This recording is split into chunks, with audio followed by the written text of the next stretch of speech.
Greetings and salutations, everyone. I hope everyone is doing well today. Today I have some absolutely terrifying encounters to share with you. I have another subscriber submission as well.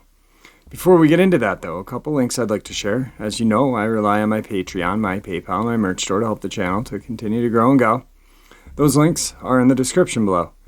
Also, Dogman, Frightening Encounters, Volume 1, 2, and 3, the audiobook version. They were written by Tom Lyons, narrated and produced by me, Jeffrey Nadolny.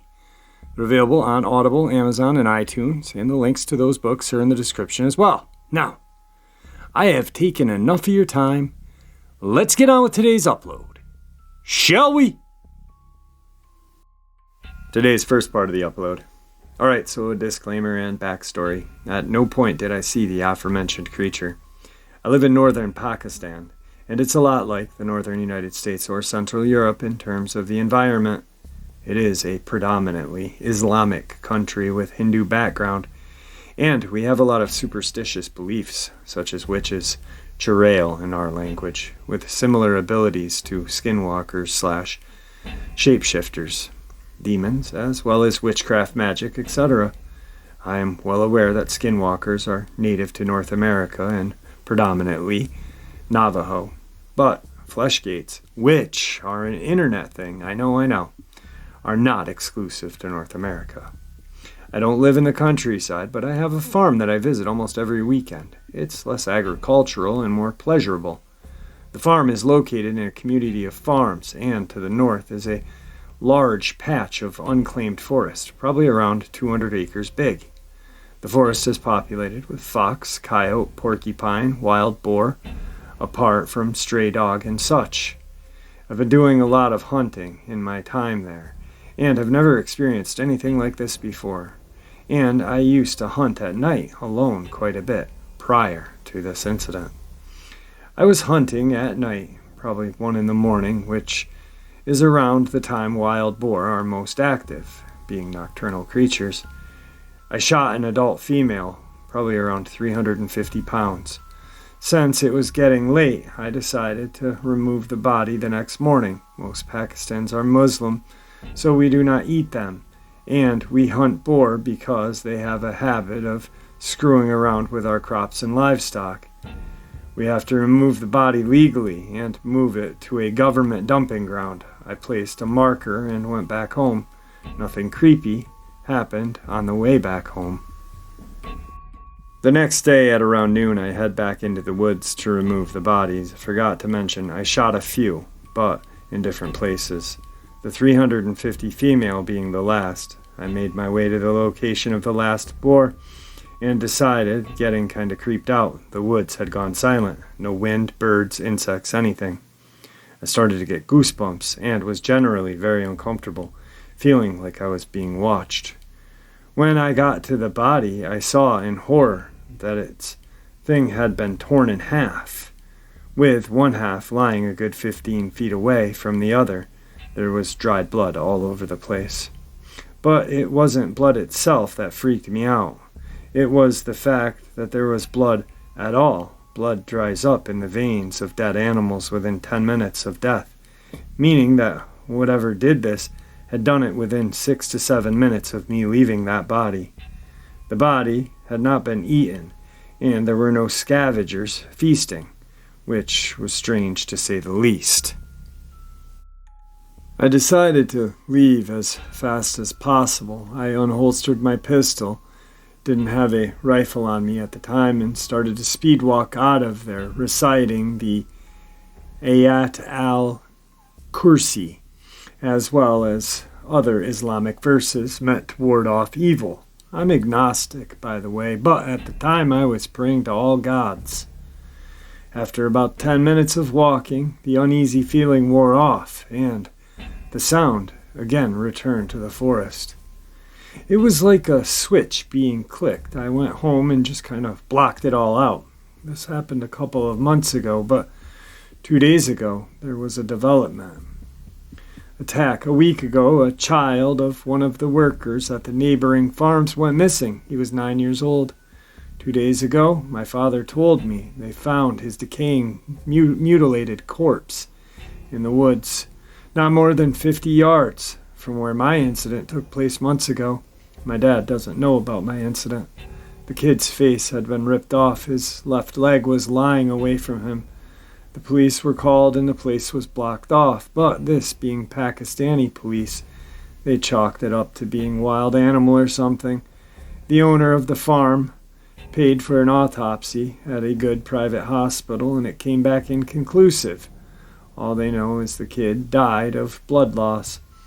The body had not been touched by scavengers despite it being there for a few days, and was intact apart from the face and leg. The person that found the body, another guy from the neighboring farm who was put hunting, said he felt very uneasy, watched before he found the body. I'm sure there's a rational explanation to all of this, and I'm probably jumping to conclusions. The events are most likely not connected. However, all I can say is I'm not going back into those damn woods again by myself, and especially not at night, even with somebody. Well, guys, it even happens in other countries, as we know. And that is just, that's how we know that there is something out there, and it's not just wild animals, as the media wants us to believe. The media, government, police, DNR, you name it.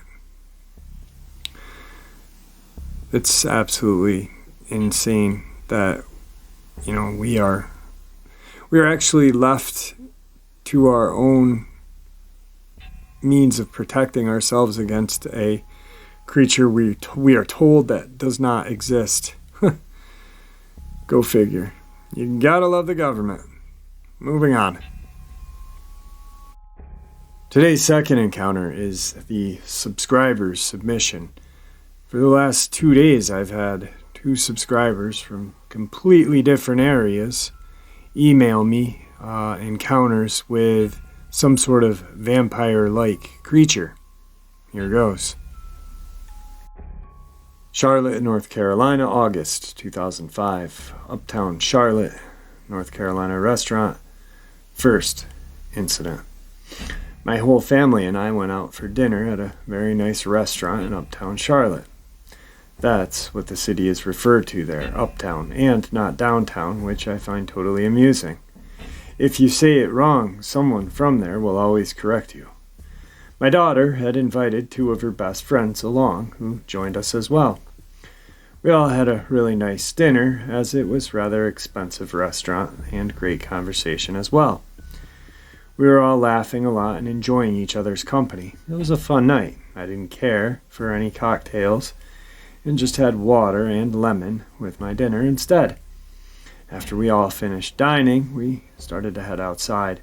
We all decided it would be nice to take a little walk down the nice tree-lined street. It was twilight, but there was still enough light in the sky to where all the street lights had not come on yet.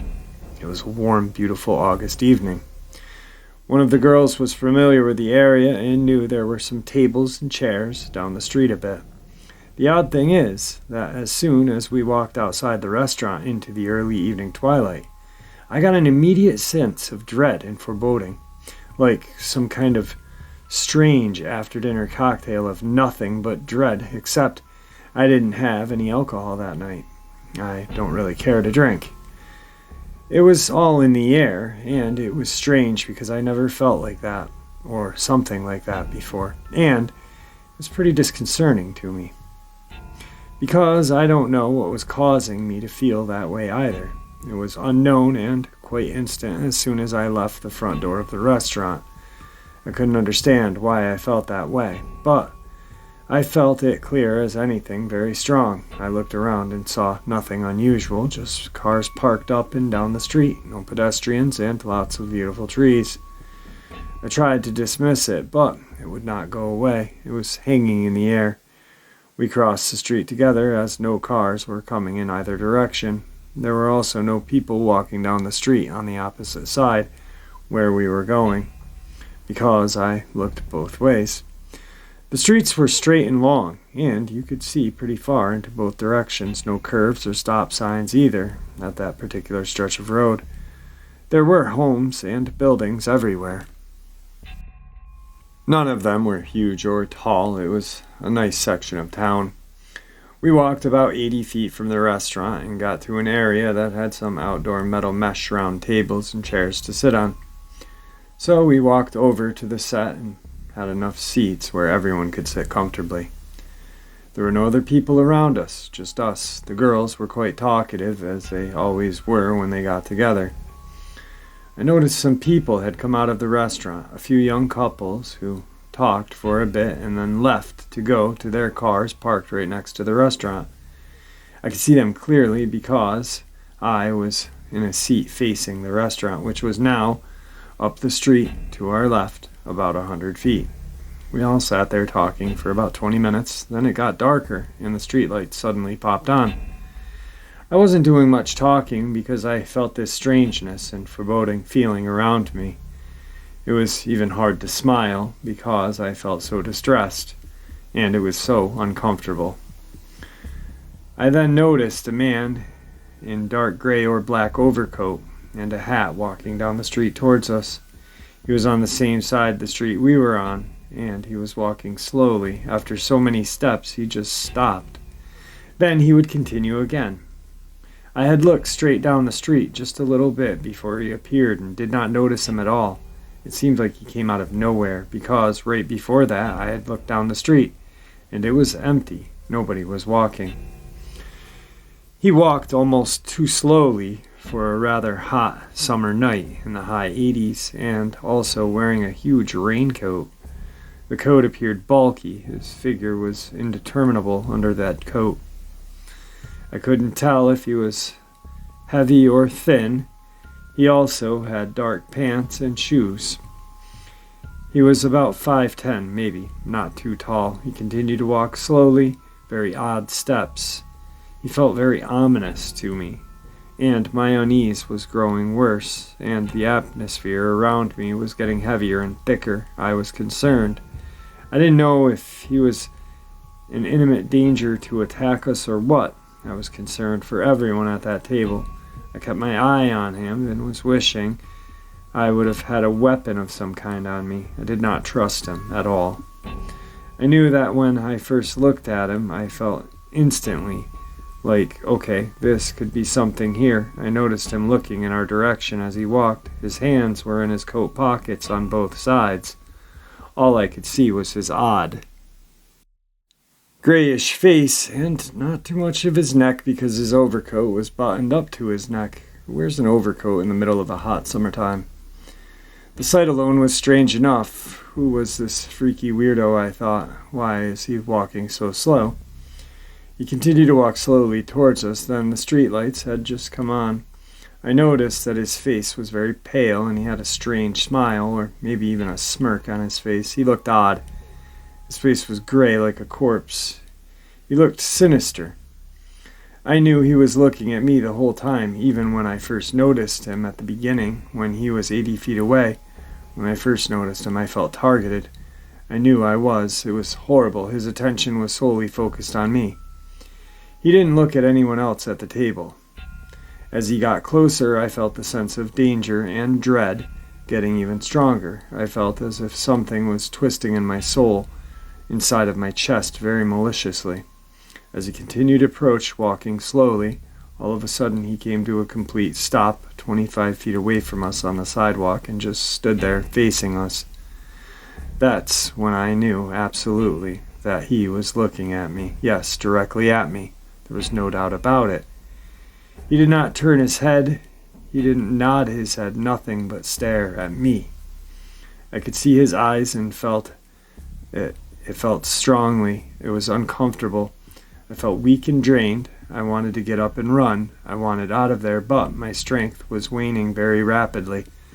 I said to everybody, interrupting the conversation at that moment, "Who's that creepy guy over there? Look at that." He just stopped. They all turned and looked at him only for a second, and then just turned to each other and continued to talk with each other like nothing was wrong. They couldn't feel or understand what I was feeling, or how strong it was. "Who is he?" I asked. They all ignored me and him and continued their conversations, laughing and talking. They wanted to have a fun night and couldn't be bothered by this guy. I couldn't take my eyes off him. If I did look away, the feeling of discomfort got even worse, so I looked at him anyway, with apprehension. Then he approached even closer, walking slowly. My sense of dread was getting stronger. He stopped 10 feet from the table, still on the sidewalk facing me. He just kept looking at me without talking or moving or anything. With both hands in his pocket, I felt immobile, like prey. I don't know what he was doing to me, but my energy was fading more and more. He was pulling my energy out of my body. I felt my central nervous system was decreasing. He stood there for a full 2 minutes until they continued to talk, everyone just ignoring him. I wanted to get up and run, but I couldn't stand. I wanted to scream, but they'd all look at me like I was some crazy nut. I didn't want to ruin their evening, so I just stayed still. I didn't really have a choice. I was trapped, and I knew it. Then he walked a few more steps closer and stopped and stood right next to our table, and still on the sidewalk. He continued staring at me for another minute or two. He was about 8 feet away. I didn't feel dizzy or lightheaded, just completely drained of my energy. I felt close to falling over from lack of strength, almost to the point of fade out. Then, after what seemed like an eternity, he continued to walk past.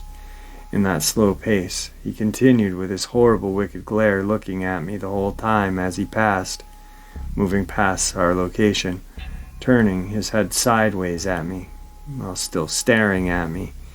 He continued passing by so closely.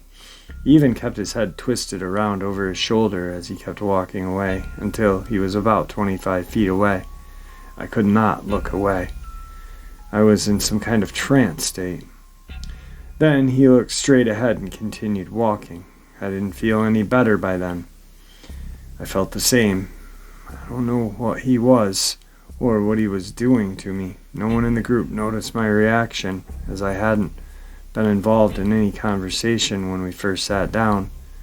It was all new to me, that feeling.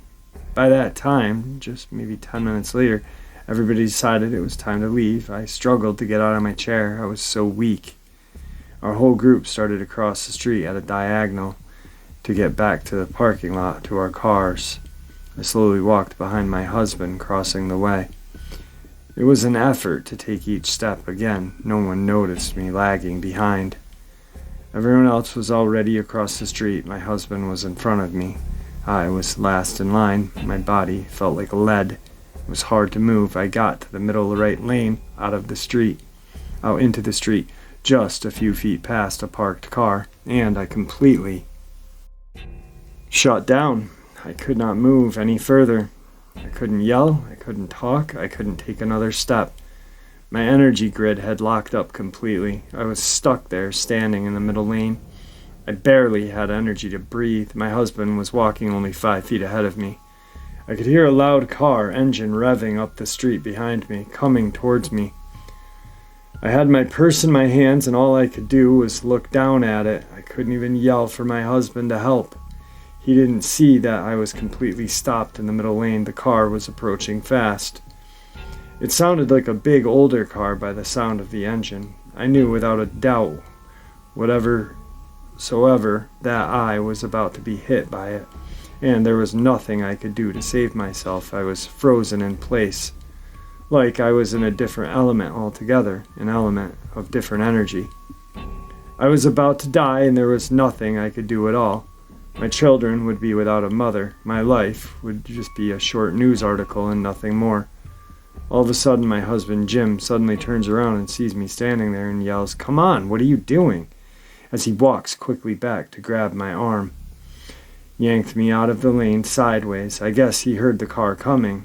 He had to. I don't know what made him turn around. He usually wasn't that attentive at all. Mere seconds from where I was previously stuck in the road, this huge old car flew past both of us, only feet away, narrowly missing me. It was a big old clunker of a car, like an old Buick or Chevy or something. The taillights were red and small, narrow, and vertically shaped on both sides. The taillights were not lit up as it sped by. It stayed in that lane. It didn't swerve or anything, but roared past at high speed. It was medium, beat-up gray color, faded paint all over, dirty windows as well.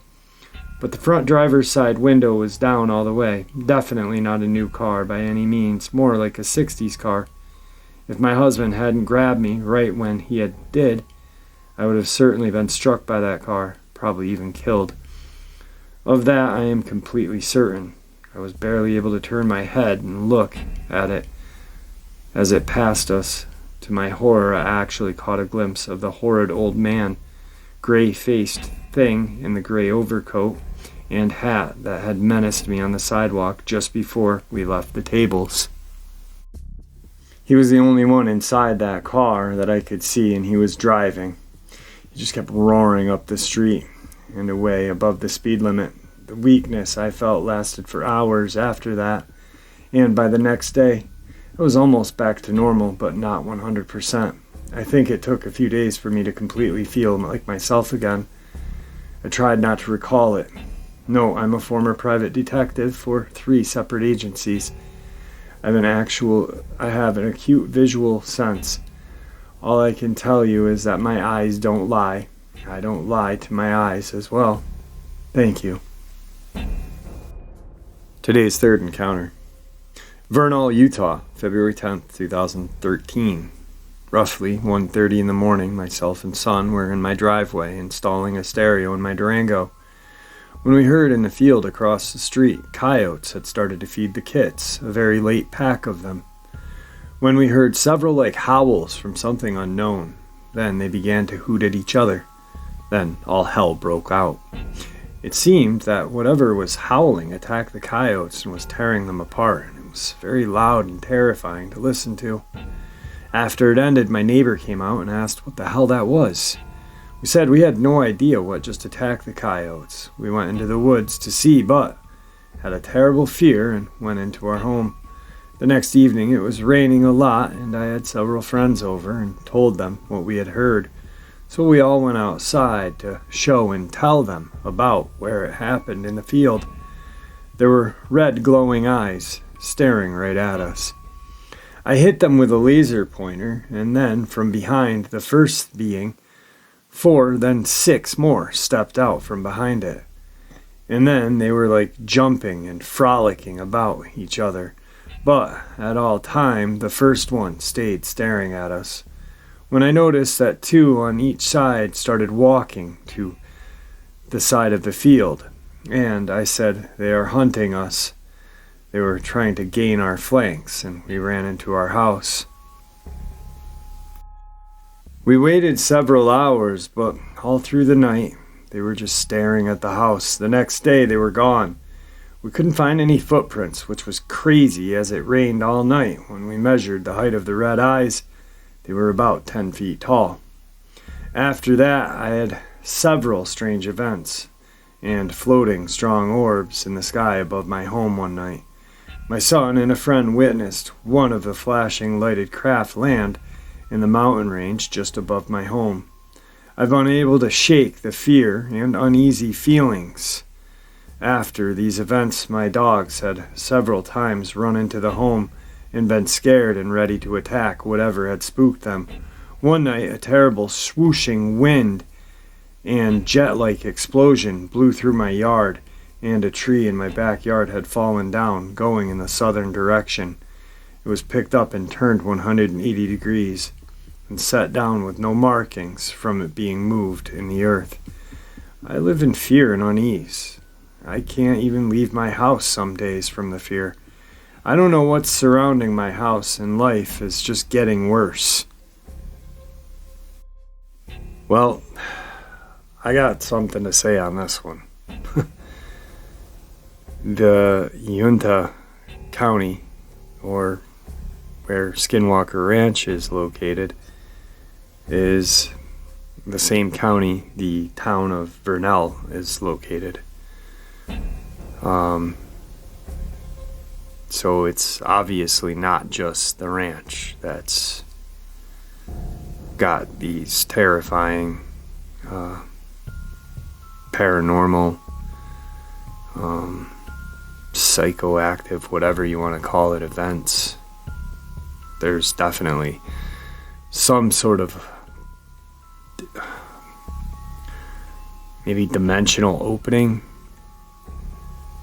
in the Uinta Basin County, the whole area. Who knows? It's definitely a hot spot though. And it's even scarier when you just, at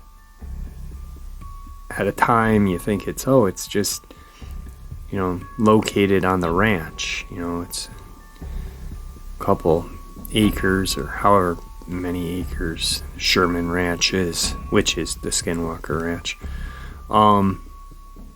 But no, it's a whole county. God. Or is it the state?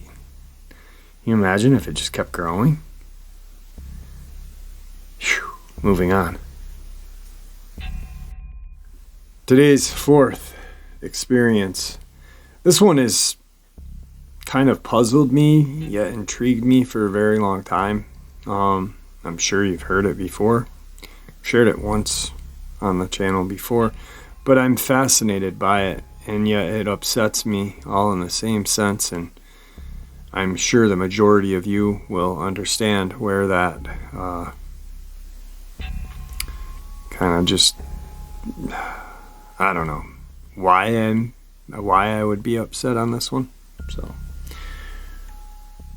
Rome, Ohio, June 28th, 1981, late night. As it got late, the witness saw some forms moving around the woodline. Upset, the family put their youngest boy on the tractor and drove out into the field. As they did this, they noticed out back a black form waving back and forth, some sort of dark blue light. One family member prepared to shoot at this form, but as he did, the light went out and the figure vanished. They continued out to the clearing with the tractor. As they did, they began seeing forms and red glowing eyes. They opened up with their guns and used 2 full boxes of 12-gauge mag shells. One of the creatures was standing near a water pond and was apparently hit. It fell to the left of the pond, going down on its stomach. At this point, its red glowing eyes were observed to go down to the ground on one side of the pond with the black form. The witnesses kept shooting at the creature on the ground. Suddenly, 2 more sets of red glowing eyes were observed coming up to the one that was on the ground from back in the woods. The witnesses fired at these as well. One set of glowing red eyes took off to the west, the other to the east. Frightened, the family members ran back to the house for safe cover. In the process, they lost sight of the one on the ground. They stayed around the house for the rest of the night. Every once in a while, seeing forms running on the woodline. Later, ground disturbances and 3-toed footprints were found in the area of the woodline. So, it's obvious what kind of upsets me is that they shot it. No, I'm just kidding. That they put their little kid on the tractor and they went out with him on the tractor. They then decided to open fire on this one. Which, it's just, you've got your kid in an already tough spot, approaching an unknown creature that you're obviously afraid of because you've got a 12 gauge with you. Then you're going to open up, and right next to the kid, I'm sure, the creature falls. You continue to blast at the creature, which all the creature as of this point is doing is traveling through the woodline. So you kind of pretty much put your kid in danger, jeopardized him even more by blasting around him, and then attacked some sort of creature that you have no idea what it is. And I'm not saying that, it's right or wrong, but you have no idea what this thing is. And then you see two more and you decide to shoot at them. Real intelligent. Because you know what? You're going to have to go to sleep sooner or later. You're not going to sleep with that 12 gauge in your hands. And if you do, chances are you're going to fall asleep and you're not going to wake up. Because whatever this thing is obviously pretty pissed off that you shot one of his buddies, if not killed it. And if that were me, and I wouldn't let that go. And, I'm a human. So who's to say whatever this was, or these were, they probably aren't going to let it go either. So it's definitely pretty creepy and stupid. Today's final encounter. So I grew up in the countryside of northern Indiana. This encounter happened when I was in 7th grade. We had a trash pile where we'd burn our garbage, and my mom had me take out a bag at around 10 p.m. I grew up in the woods around our house and was not afraid of the dark, so I didn't have a reason to be hallucinating or seeing shapes in the dark as kids do. I'd never been afraid of the dark up until this point. I took the bag out, walked a short distance down the road to our trash pile. I was about to throw the garbage on top before I saw something standing about a car length from the pile. Whatever this thing was, it was towering over me, and I was tall for someone around my age of 13. This thing loomed over me. It had to have been well over 10 feet. We just stared at each other for a long minute, and that's when I noticed that it had a dark midnight fur and bright red eyes, almost glowing dark red eyes. I froze. Then it just turned and stomped back into the woods. It was very fast, and to me, the weight of this thing was making the ground of the woods vibrate. I screamed and dropped the bag in the road and ran as fast as I could back to my house. My mom saw that I was acting like I was in shock and I could hardly breathe. My mom was turned out most of the time, being too depressed and to even notice her children. My state of mind obviously disturbed her enough that she came and checked on me. I told her what had happened, and she let me stay home from school for the rest of the week. Fast forward 5 years later, I started living with my aunt because my situation with my depressed mom got so bad that I had to move. At this point in time, my mom was too depressed and addicted to all sorts of things. One night, my aunt had friends of the family over, and I heard the conversation that piqued my interest. My aunt was telling our family friend about seeing a pair of red, glowing eyes in at her from 10 feet high window. One of those weird small ones that are toward the top of the bathroom. The same place that I saw the tall man-piece thing.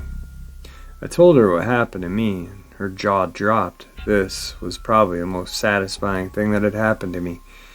Hearing it from another person made my experience feel authentic and made me think that I was not crazy anymore.